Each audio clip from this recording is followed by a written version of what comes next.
ಸಾದೃಶಯದ ನಿರುಪಾಧಿಕ ನಿರ್ಮಲ ಜ್ಯೋತಿ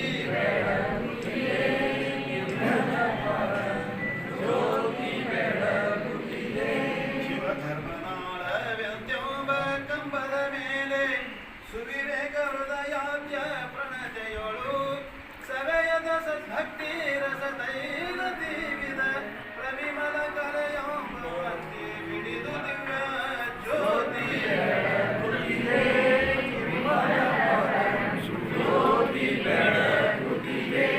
ಮುಸುಕಿದ ವಿಷಯ ಪತಂಗ ಬಿದ್ದುರುಳೆ ಮುಸುಕಿದ ವಿಷಯ ಪತಂಗ ಬಿದ್ದುರುಳೆ ತಾಮಸ ಬುದ್ಧಿಯೊಬ್ಬ ಕತ್ತಲೆ ಎಳೆಯೇ ಮಸಗಿಸುತ್ಯಾನವ್ಯಂತೆಂಬ ಮಹಾಪ್ರಭೆ ಪಸರಿಸಿ ಮಾಯಾ ಕಾಳಿಕ ಪೂರ್ತದನುಪಮ ಜ್ಯೋತಿ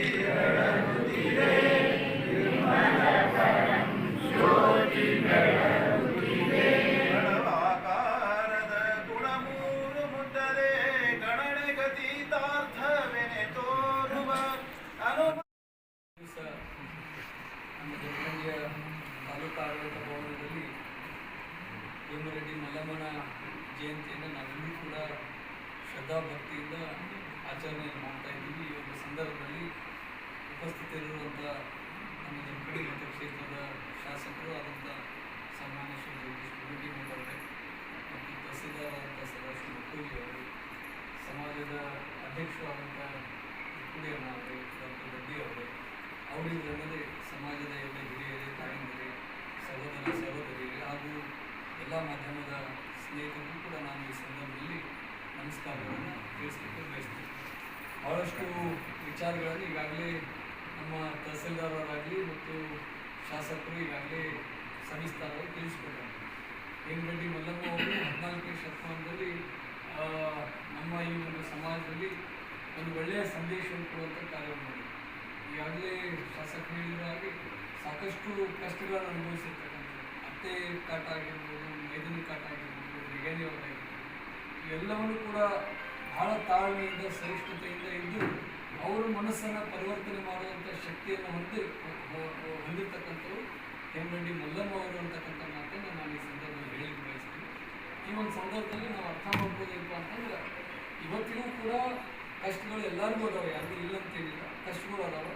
ಯಾವ ರೀತಿ ಹೇಮರೆಡ್ಡಿ ಮಲ್ಲಮ್ಮ ಅವರು ತಾಳ್ಮೆಯಿಂದ ತಮ್ಮ ವೈದ್ಯನ ಮನಸ್ಸನ್ನು ಪರಿವರ್ತನೆ ಮಾಡೋದು, ಅಂದರೆ ನಾವು ಕೂಡ ಪ್ರೀತಿಯಿಂದ ಸಹಬಾಳ್ವೆಯಿಂದ ಇದ್ದು ನಮ್ಮ ಜೊತೆ ಇರ್ತಕ್ಕಂಥವ್ರ ಮನಸ್ಸನ್ನು ಪರಿವರ್ತನೆ ಮಾಡಿದರೆ ನಮ್ಮ ಜೀವನವೂ ಕೂಡ ಒಳ್ಳೆಯದಾಗ್ತೈತಿ ಅನ್ನುವಂಥ ಒಂದು ಸಂದೇಶವನ್ನು ನಾವು ಯಾರಿಂದ ಕಲಿಬೇಕಾಗಿದ್ರೆ ಮುಂದಿಟ್ಟಿದ್ದಾರೆ. ಒಂದೆರಡು ವಿಚಾರಗಳ ಮಾತನ್ನು ನಾನು ಹಂಚ್ತೀನಿ. ಈಗಾಗಲೇ ಹೇಳಿದರು, ದಾನ ಮಾಡುವುದು ಅವರ ಒಂದು ವಿಶಿಷ್ಟ ಗುಣ ಆಗಿತ್ತು. ಅವರು ಆ ಮನೆತನದ ಸೊಸೆ, ದಾನ ಮಾಡೋದು ಕೂಡ ಅವರಿಗೆ ಅಲ್ಲಿ ಅವಕಾಶ ಸಿಕ್ಕಿದ್ದಿಲ್ಲ. ಒಂದು ದಿನ ಭಿಕ್ಷುಕ ಬಂದು ದಾನ ಕೇಳಿದಾಗ ಅಲ್ಲಿ ಹಿಂದೆ ಅತ್ತಿ ಅದು ಇದ್ರು ಅವ್ರು ಸಿಟ್ಟು ಬರ್ತಾರೆ. ಬಾಯಿಲ್ಲ ಕರೆದ ಸರಿನ್ಯಾಗ ಅವ್ರಿಗೆ ಕೆಂಡ ಹಾಕ್ತಾರೆ. ಇದೇ ಪುನೀತ ಅಂತ ಹೇಳಿ ಆ ಮಹಾತಾಯಿ ಹೋಗಿ ಭಿಕ್ಷುಕರಿಗೆ ಕೊಟ್ಟಾಗ ಅದು ಪ್ರಸಾದ. ಮಹಾ ಸಾಧ್ವಿ. ಈಗಾಗಲೇ ಸಾಹೇಬ್ರು ಹೇಳಿದ್ರು, ಕಷ್ಟ ಎಲ್ಲರಿಗೂ ಬರ್ತದೆ. ಈ ಕುಟುಂಬ ಜೀವನದಲ್ಲಿ ಬರುವಂಥ ಕಷ್ಟಗಳನ್ನು ಒಂದು ಆಧ್ಯಾತ್ಮದ ತಳದಿಯೊಳಗೆ ನಾವು ಸಹಿಸಬೇಕು ಅಂತ ಹೇಳಿ ನಮ್ಮ ಮಹಾತಾಯಿಯವರು ನಮಗೆ ಕಲಿಸ್ಕೊಟ್ಟಾರೆ.